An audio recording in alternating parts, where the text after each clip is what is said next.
Let's answer that seemingly endless question: should you drive a car in Panama if you're not from Panama and are used to it? And it's actually a fairly easy thing to answer, and we're going to do this very quickly, short video.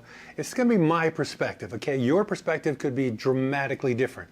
So I'm going to give you a couple stories that you can kind of work yourself around, hearing the stories and go, yeah, I could deal with that, or not, okay? First off, let's make it really easy.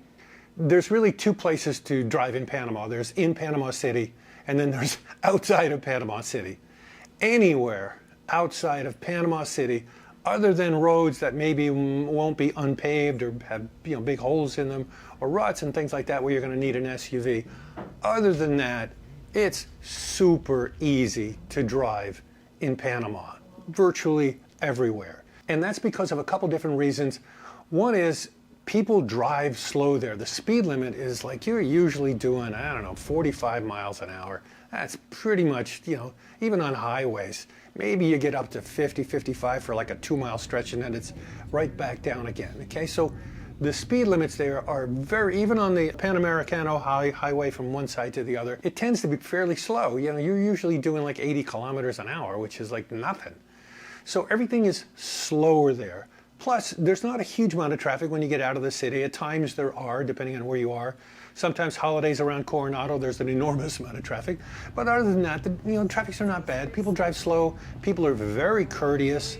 And, it's not a problem, okay? If you're thinking about it, you want to rent a car and you go drive maybe from Panama City to Boquete, it's going to be no big deal other than getting out of Panama City, depending on what you're used to driving. So let me tell you a story. When we were getting our driver's licenses in Panama City, I hired a company. It was actually a lady, Zoo Concierge, that's her business, and she took us around and did everything that you needed to be done to get our driver's licenses. Okay, so we went to a doctor that she recommended. He did the exam. She took us to the blood place to get blood tests, and you need that. She took us to the motor vehicle department and stayed with us to make sure that just in case there was something, language that wasn't quite right, she was there to help. I mean, she was great. Highly recommend her. But here's the thing. I'm watching her drive in Panama City because we had to bounce around a lot of different places in Panama City, to get that whole thing done. And she was really an aggressive driver. I'm not saying dangerous, but I'm just saying, woo, you're pretty aggressive. And so at one point, I had a talk with her afterward. I said, hey, you're pretty aggressive in driving. Is this the way everybody drives here? She goes, yeah, everybody drives this way. And then she started telling me about her trips to Miami, okay, with her family and stuff. And she won't drive in Miami. Now, let that sink in. She'd drive in Panama City, but she won't drive in Miami. And I go like, why is that? She goes, well, Miami drivers are crazy. And I'm like, really? I've driven to Miami a million times. It's like no big deal at all. But here's the difference, okay? And you have to kind of wrap your head around this. In Panama City, there is a huge amount of in, out, in, out, in, out. People changing lanes.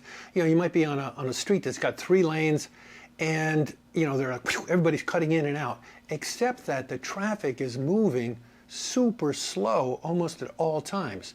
Where she was terrified to drive in Miami because sort of that thing would happen on occasion, not a lot, but it would happen on occasion, except the cars are moving way faster. They might be doing like 60, 65, 70 miles an hour when that's occurring, obviously on a highway, not in the city, but even in the city, they might be doing 50 in a city, when they're not supposed to be, where in Panama City, they're doing, in miles per hour, they're doing 20, 25, 30.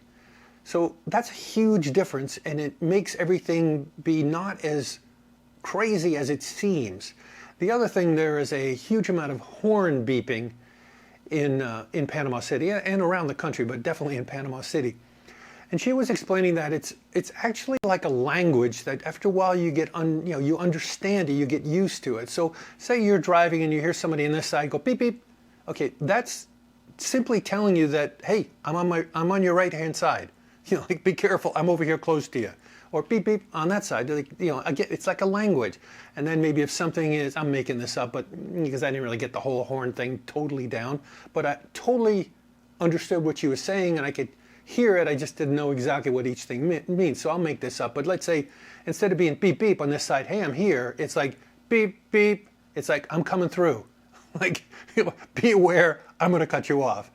And there's a whole bunch of different sounds like that. Beep, beep, hey, I'm mad, or whatever, okay? So there's like a horn language that's going on that if you're uneducated about it, or it's a new initiation, it's like, what are these people doing? It's not really a big deal. So bottom line, for driving in Panama, outside of Panama City, not a problem. Anybody could do it. A novice driver that doesn't even have a license yet could do it and be totally fine. That's my opinion, okay? If you're in Panama City, you have to ask yourself, are you used to driving in pretty heavy traffic? And when I say heavy traffic, I mean it's going slow, slower than you would normally be used to, but there's a lot of cars around you, and they will be cutting in and out, and they're moving this way, okay? They're doing that. If you're used to that, so if you're used to driving in Manhattan, you're used to driving in LA, or Miami, or Toronto, or any major city really where there's a lot of traffic, a lot of lanes, a lot of this, that, and the other thing, you're not going to have a problem. You're just going to have to be careful, because one of the things that you definitely need to have, really anywhere in the country, actually anywhere in any country that you're not totally up on where the roads are and you know exactly where you're going, you don't have to look at a map. You really need to have Waze or Sidejack or some app, Google Maps, that's telling you where to go, and ideally a sidekick, somebody in the other seat. Hey, 2 blocks down, we're going to make a right-hand turn. Okay, fine. So that you keep your eyes on the road, because you don't want to be looking down at stuff, trying to figure out while these people are going in and out. That's the distressing part. But if you're looking at the road, it's not a big deal. It really isn't. I didn't think it was anything. I was expecting like pandemonium, and it was like, okay, this is a slower version of being in Manhattan. This is a glacier slow version of being in Toronto driving, or Miami, or Orlando, or a million other, Detroit, a million other places that, you get to drive in and you think nothing of it. It's not a big deal. One last thing that happens in Panama City, probably in other cities too, but it's not going to be a big deal anywhere else other than Panama City. It's going to be really hard to describe without having a picture of it, a video. I wish I would have taken a video of this type of thing. There's a lot of times where you will come off of a main, almost, picture an expressway where there's 3 or 4 lanes, and you're going to go down the ramp and you're going to go down to another fairly busy street. Like there's a lot of cars, picture rush hour, it's bumper to bumper. There's 2 lanes going that way, or 3, and there's 2 lanes going this way, or 3. Okay, so there's like 6 lanes there. And you need to make a left-hand turn. Okay, you need to go down and go across those current of cars. The problem is a lot of times at the bottom of the ramp, there's no stop sign. And there's for sure, most of the time, no stoplight. So the cars going both ways, on that road where you come off the ramp, there's nothing stopping them. So you have to sort of edge your way in at the right moment. Not super hard if you're going to the right and you're with the flow of traffic, but if you got to go across 2 or 3 lanes that's going this way because you need to make a left-hand turn and you got to worry about the cars coming the other way, that's, your kind of heart might be in your throat a little bit. But I found that you just kind of push out and just go and the cars wait. They're not going to just slam into you. They just, they just don't appear to do that. Logically, why would they? So they'll, you got to just push your way through and get to the other side and go. Which is interesting because, there'll be another 15 cars that came off the ramp right behind you doing the same thing. So that is a weird thing. I mean, that appears to be I've never seen that before. Hope that helps. Hope you got something out of it. As always, subscribe. There's a lot of people who watch this channel and you haven't subscribed. It really helps the channel a lot. If you subscribe, we're trying to get to 10,000 subscribers.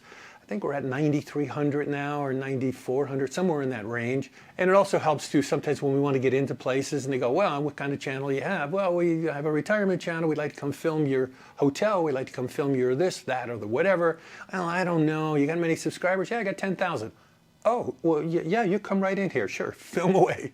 So you get more access to show better stuff to you guys. So if you can subscribe, that'd be awesome. Doesn't cost anything. And, all you do is just hit the subscribe button. Good to go. Okay, until the next video. Thank you for watching. See ya. Ooh.